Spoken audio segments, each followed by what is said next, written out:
आज विश्वास करी होनी जे ह्यूमान सागर जे कि जने ओडिशार एते लोकप्रियता शीर्ष रे थिले से आज आम गहन रे नाहंती। बहुत दुखर विषय।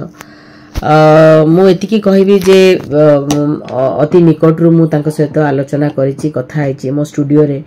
से 1.5 मास पर्यंत तांकर बैंड प्रैक्टिस चल थाए, से माने आसंती स्टूडियो को एवं निकट रु देखिछि।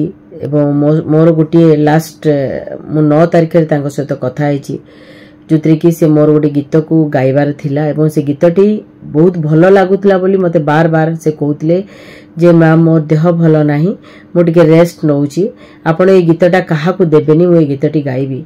तेणुकरी मु कहली नाइ नाइ मु काहा को देबिनी, एटा सैड रोमांटिक सॉन्ग। आ बाकी मोर ऋतु संभार रे तांकर गीत थिला जोटा कि मो बैनर पोस्टर सब मरा आइछि से गीत गाइबे बोली। आज दुख लागुछि जे आज से नाहंती। आखिरु मध्य मन को मन लुहा आसी जाउछि। एते जणे भद्र कथाबार्ता रे नम्र एवं जेतेबेले भी देखंती मथा नई कि नमस्कार करंती, मुंडिया मारंती। तेणुकरी बहुत दुखर विषय। आज संपूर्ण आज ओडिशावासी माने समस्ते तांको पई श्रद्धांजलि अर्पण करूछंती। आ मु जगन्नाथन को प्रार्थना करूची तांको परिवार प्रति सेतिके साहस दियंतु, दंभ दियंतु। ए दुखद समय रे जगन्नाथ तांको शक्ति दियंतु। ए दुखद समय रे तांको सहिबा पई शक्ति दियंतु। एति जगन्नाथन कहबी। जने भल मनीष थिले, दरदीर गीत गायकी एवं को गीत से गाई नाहंती। सब प्रकार गीत रे जने मास्टरपीस थिले।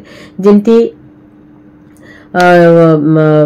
बॉलीवुड रे जेंती अरिजीत सिंह कर तुलना नाही, सेंती हॉलीवुड इंडस्ट्री रे ह्यूमान सागर कर तुलना नाही। मु निश्चित भाव रे आज रो दुखद समय रे तांको प्रति गभीर श्रद्धांजलि अर्पण करूची। ह्यूमान सागर आगामी दिन रे केभे भी कहार हृदय रु केभे भी से लिभि जीवेनी, ये तो निश्चित कथा। और आज सबुठ बड़ कथा जे आज अक्षय महांती एवं ह्यूमान सागर परीक्षा दी जण तारका आज आम पाखे हजि गले। मु आशा करुछि जे आमे सब बेले तांको एमती मने रखिबा एवं तांकर एई अमर आत्मा पाई मु जगन्नाथ पाखे प्रार्थना करुछि।